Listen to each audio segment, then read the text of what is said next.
more and continuously learn from our mistakes, and our brothers like Kenya move forward to build a better nation for a better world.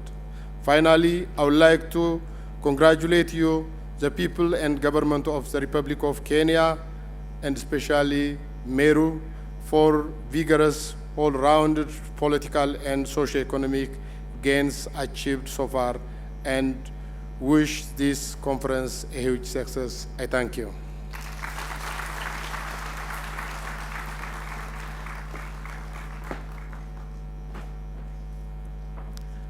Thank you very much. It's now my pleasure to invite Honorable Jeanne Kaguro, Minister for Community Development from Republic of Burundi.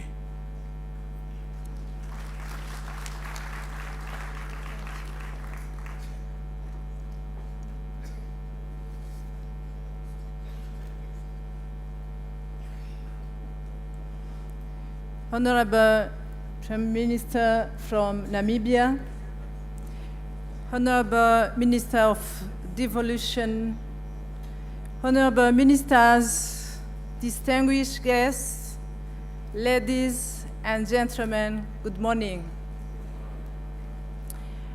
First, I would like to thank the government of the Republic of Kenya for the warm welcome I received since my arrival here in Kenya. Thank you also for having kindly sent me the invitation to attend this third annual Devolution Conference, the overall theme being celebrating devolution. I would like to transmit the peaceful salutations of Burundi's government to everyone here. As Minister of Decentralization, I would like to thank the outgoing President of the East African Local Government Forum, His Excellency, the Kenya Minister of Devolution, for the substantial work done during his presidency, and who handed me the lead of the forum. Today, my presence here in the present conference will give me an opportunity to learn more from Kenya's experience, which has already made a significant step in the devolution policy. I'm also pleased to inform the Right Assembly that the Republic of Burundi has made an important step in the process of decentralization, especially in terms of legal provision regarding the implementation of the decentralization policy, even if we recognize that it's still a young process and much is still to be done. We will have recourse to the experience of other countries, of East African Community countries, member states, especially the Republic of Kenya, for issues concerning devolution whenever need be. The government of Burundi, and in a special way myself, as a chairperson of the East African Local Government Forum, expect to learn more, and I hope my country will make another step forward in the implementation of decentralization after this conference. Thank you very much to everyone. Thank you very much. God bless you.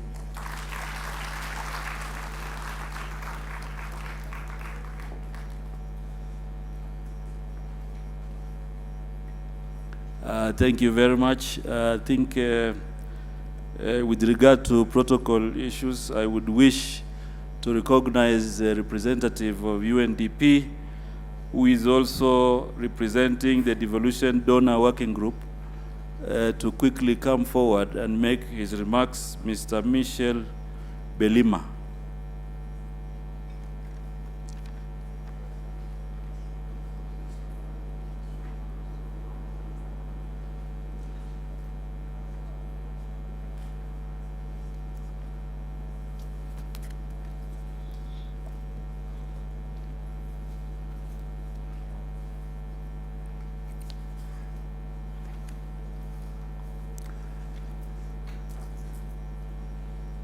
The Right Honorable Prime Minister of the Republic of Namibia, Honorable Cabinet Secretary for Devolution, the Honorable Speaker of the Senate, our generous host, His Excellency the Governor of Meru and Chair of the Council of Governors, and the Vice Chair, His Excellency Governor of Kwale County, Your Excellencies, the governors present, ministers from Burundi and Ethiopia, the chairman of the deputy governors, ambassadors, all dignitaries present, people of the Republic of Kenya. UNDP, as chair of the Devolution Donor Group, is pleased to make remarks on behalf of the development partners, many of whom are present here today. Let me first begin with a very heartfelt congratulations. Kenya may have achieved its independence in 1963, but it has been reborn through the Constitution of 2010, perhaps the most progressive constitution in the world, and out of this constitution, Kenya's devolved system of governance was created. No other country I can think of has gone through such transformation in the way it governs itself and in such a short time. This massive transformation has come about with minimal disruption and with great benefit to the people of Kenya. I am honored to be in a room with those who took the lead in making the change happen. Indeed, you deserve a huge congratulation. Hongera. Of course, there is a lot that still need to be done and many challenges to overcome. Devolution is about change, and change doesn't come easy. It requires enormous effort, teamwork, and at times, a fighting spirit and willingness to tackle the most difficult of issues. For devolution to be felt and have development impact, efficient service delivery is critical. This is what ordinary citizens care about. The delivery of equitable and efficient services requires proper planning, budgeting, and timely execution. An evidence-based approach is therefore needed to ensure that together communities are reached. This applies to all areas of development: social, political, and economic, from infrastructure, water and sanitation, to emergency preparedness, food security and nutrition. All sectors require better planning. We see this today with ongoing cholera emergencies that will be unmanageable if proper planning for this and other future risks is not undertaken. Development partners have provided training to counties on this and will be providing future planning and budgeting support for better and more equitable service delivery, including disaster risk reduction. Indeed, let us remember that it is at the county level that SDGs will be implemented and achieved. As development partners, we will continue to work with county governments to help the integration of SDGs into their planning and delivery. Excellencies, distinguished guests, the Charter of the United Nations, which we all subscribed, reflects three simple but critical truths. There is no peace without development, there is no development without peace, and there is no peace and development without human rights. These are not slogans. They are realities whose interrelatedness has been demonstrated over the years. We have seen these realities played out in Kenya. Devolution creates opportunities for local indigenous conflict detection, prevention, and mediation mechanisms to flourish. Development partners are working with various stakeholders at national and county levels on conflict prevention and strengthening early warning mechanisms to stem cross and intra-county conflicts, but more needs to be done, particularly as we prepare for the upcoming elections. Elections are a special moment in the life of a country. Elections are foundational in deepening democracy and entrenching a country's development trajectory. This is exam time for politicians, where past policies, priorities, and their delivery is tested. This is when citizens exercise their ultimate civic and political rights through public participation in a democratic governance space. The 2017 elections will also be a litmus test for devolution. These elections must be carried out peacefully and with integrity from all stakeholders at all levels, from national to the counties. Development partners are supporting many aspects of the electoral process, from addressing technical issues to promoting greater participation and the involvement of more women. The involvement of women is something we should all be concerned about. This goes beyond elections and participation and representation. Just as there is no development without peace, there is no development without women.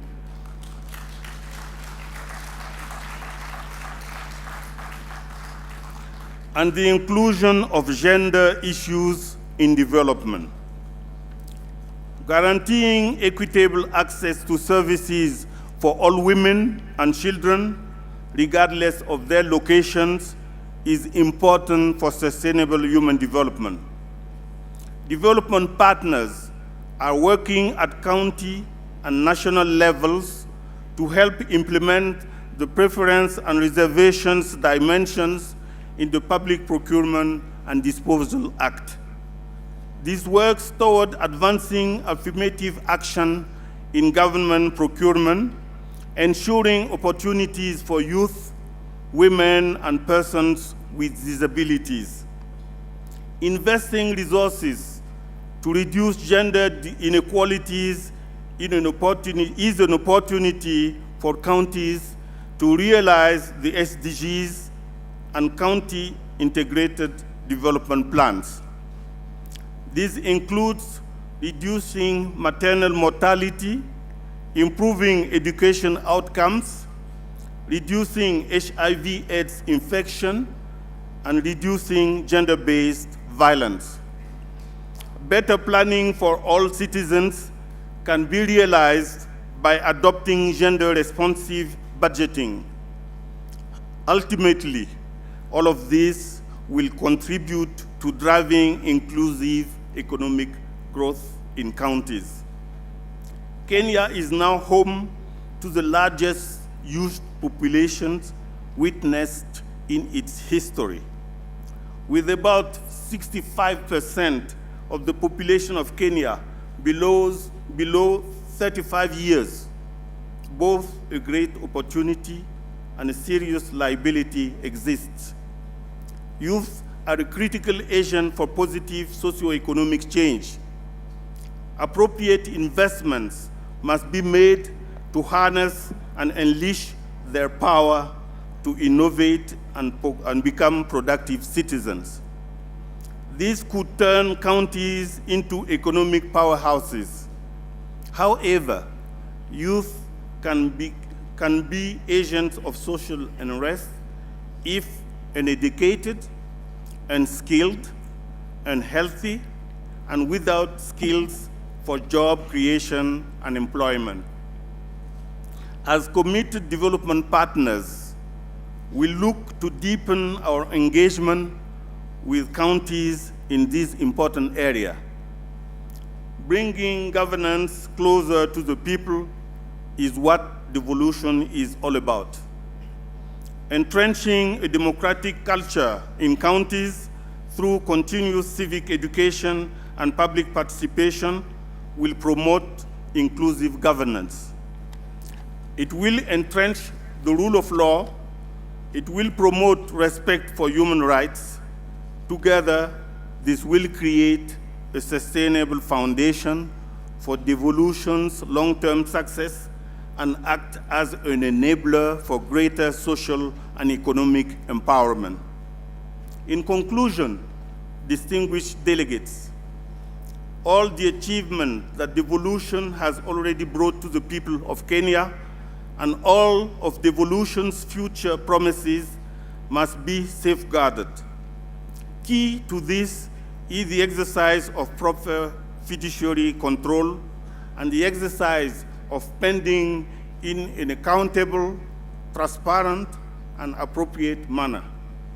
Without this, citizens will lose faith in devolution. As a UN representative and development partner, I am proud of the role that the UN and other development partners have played in supporting devolution. I am impressed by the strength, the intelligence, and perseverance shown by so many in this room in bringing Kenya's progressive constitution to life and taking on the challenge of creating an entirely new system of governance. Devolution has brought great hope to the people of Kenya, hope for a better future through devolved governance. Development partners stand willing and able to partner with counties and the national government to address devolution's challenges and issues and ensure that the hopes and aspirations of Kenyans are realized. Asanteni sana.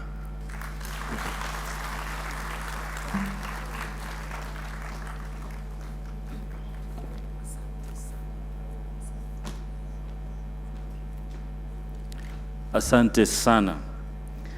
It is now my pleasure to humbly ask the Chief Justice, who is also the President of the Supreme Court, Honorable Dr. Willy Mutunga, to come and make his remarks.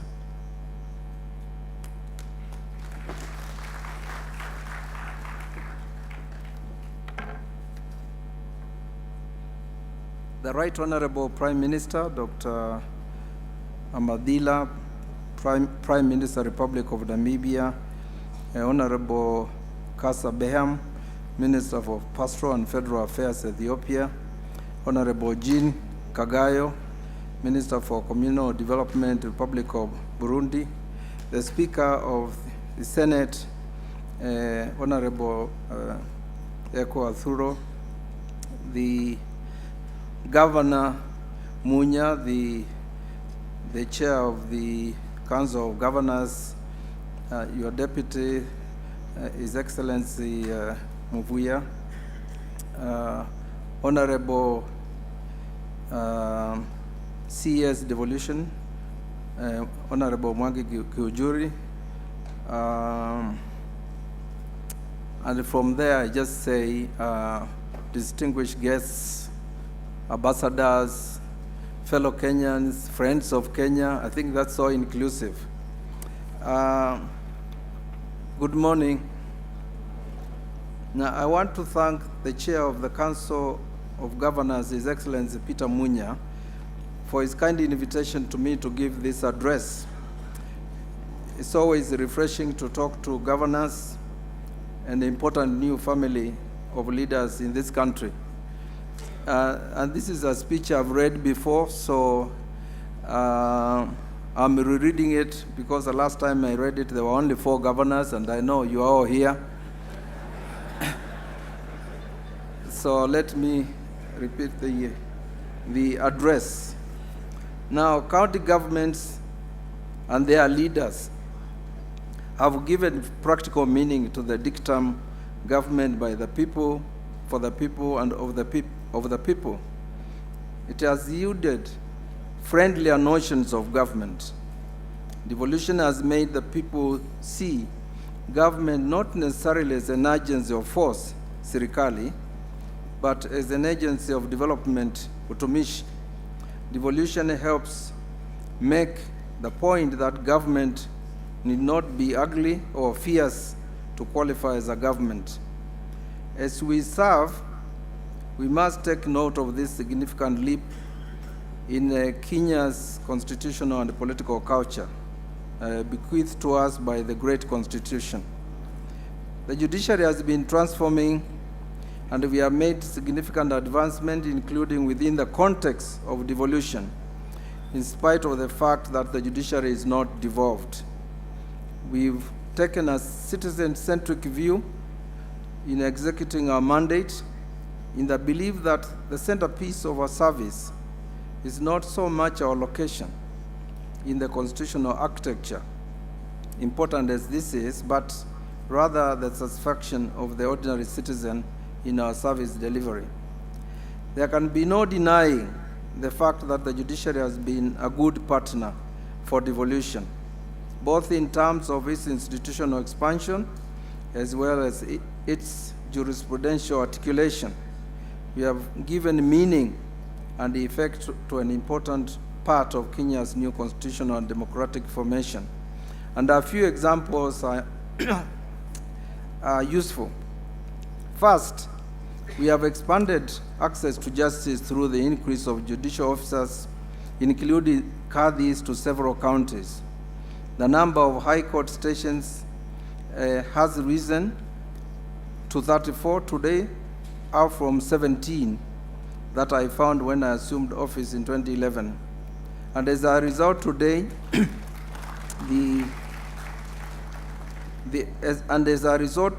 only 13 counties do not have high court stations. However, we intend to open high court sub-registries in those counties in the short run and establish them as full stations immediately we get new judges appointed.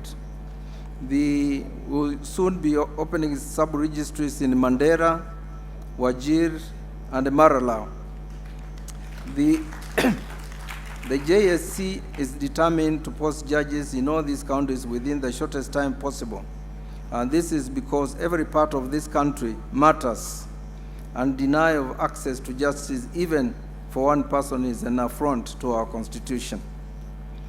When I hear some voices protesting the establishment of high court stations in all counties, arguing that they are far-flung areas, I ask the question, far-flung from where? The territorial integrity of this country is indivisible, and there are no far or near-flung Kenya or Kenyans. How is it that the language of far-flung areas never rises when it comes to Kenya Revenue Authority? If the burden of direct and indirect taxation is no respecter of distance, why should the benefit of expenditure be? We have expanded the geographies of justice not just in High Court, but also in the Court of Appeal. We have decentralized the Court of Appeal to Malindi, Kisumu, and Nyeri, and will soon be moving to Eldoret and Nakuru. Your constituencies who used to travel to Nairobi or wait twice or 3 times a year when the Court of Appeal was doing only week-long circuits no longer have to do that.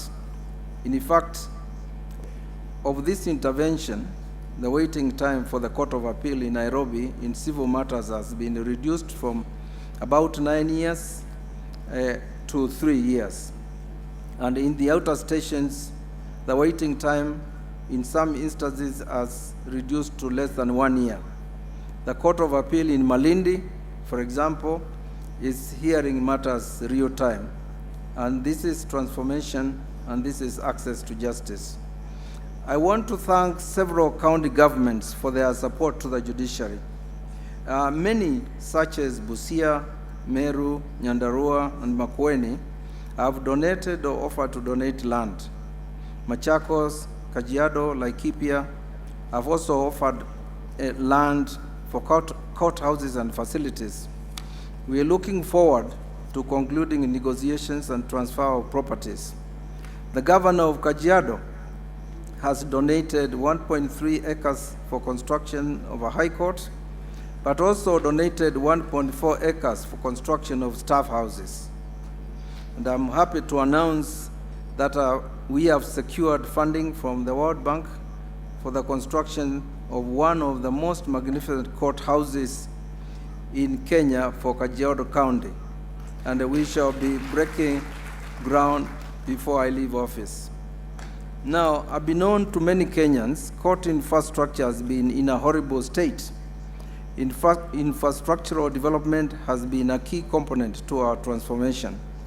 Today, as we speak, we have about 100 court construction and rehabilitation sites across the counties.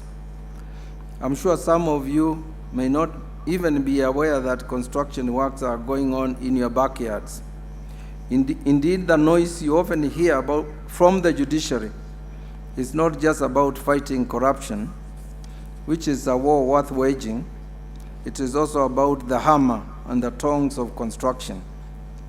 Indeed, within the first 3 years in my term in office, we managed to complete stored court construction buildings in Kisumu, Busia, Naivasha, Sirisia, Gatundu, Migori, and Malindi.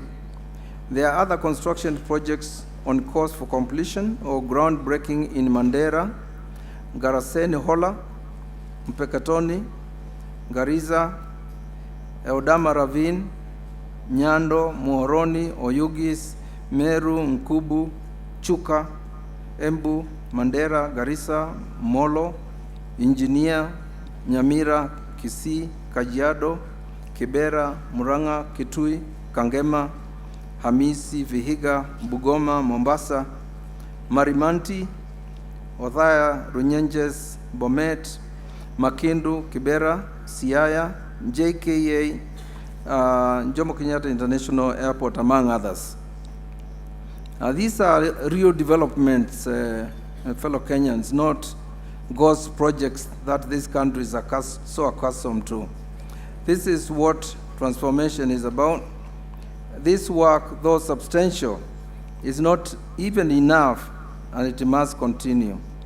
We have secured financial support for these projects from the World Bank and the national government, and I appeal to the county governments to continue supporting these projects and even make budgetary provisions to construct more courts, especially the magistrates' courts, as well as the residential houses for judicial staff. I also appeal to you governors to visit these construction sites regularly to ensure that the buildings that are coming up are of good quality. But the judiciary's commitment in expanding footprints of justice is not just limited to brick and mortar alone. It is also manifested in the number of mobile courts that have increased from 19 to 52. We are reaching more of your constituents through this service. Further, in December last year, we waived court fees for the county governments as part of judiciary's support to devolution. They are expanding the litigation benefit that the national government enjoys to county governments as well. Further, I appointed a task force on mainstreaming alternative justice system, chaired by Professor Joe Ngugi, which we believe will result in national model for court-annexed mediation. We began on a pilot basis in 5 counties, Nyeri, Machakos, Isiolo, Meru, and Kericho counties, and we have extended to 5 others, including Garissa, Kitui, Murang'a, Lodwar, Nairobi, among the Nubian community. The capacity building sessions for elders in Turkana was held only 2 days ago in Lodwar, and the one for the Nubian community will be held in the last week of May. As part of these pilots, we have held elders exchanges from different counties, and the results are stunning and encouraging. We want to harness indigenous and traditional knowledge systems and thought to help the country reduce the burden of litigation and eliminate case backlog. It is hoped that these overlapping activities will lead to national model or models on court-annexed alternative justice systems to be used across all courts in the country as a way of improving justice and bringing a justice system in line with the lived realities of most Kenyans. Formal and state-sanctioned procedures and institutions are only one aspect of the complex landscape of dispute resolution, and most Kenyans resort to alternative justice systems to resolve their everyday problems. Recognizing and mainstreaming AJS is an effective and realistic way to ensure that the legal system is in line with the lived realities of the people. And the judiciary has done exceptionally well in developing jurisprudence on devolution. Our courts must be commended for making judicial determinations and the pronouncements that have affirmed devolution. From the Supreme Court to several Court of Appeal and High Court decisions on a range of issues on devolution, the courts have been very articulate and courageous. We have settled the questions of division of revenue bill, the mandate of county governments, laid down correct procedure for the removal of governors, laid down the law on the transfer of health services to county governments, clarified intergovernmental relations, settled the question of removal of members of county public service boards, enunciated the role of county governments in the realization of socioeconomic rights, and lately pronounced ourselves on the classification of roads. And I forgot the bit about the CDF, which you already know. With this record in the growing case law, no one can fault the contribution of the judiciary in providing constitutional anchor and succor to devolution in a moment of transition, and doing it with courage and conviction. Even when we have disagreed, it has been grounded on solid reasoning. And I invite Kenyans, to read some publications, the Kenya Law, that is the Council of Governors Devolution Case Digest, and also the IDLO JTI Katiba Institute publication titled Animating Devolution, the Role of the Judiciary, that was launched in December 2015. It is our commitment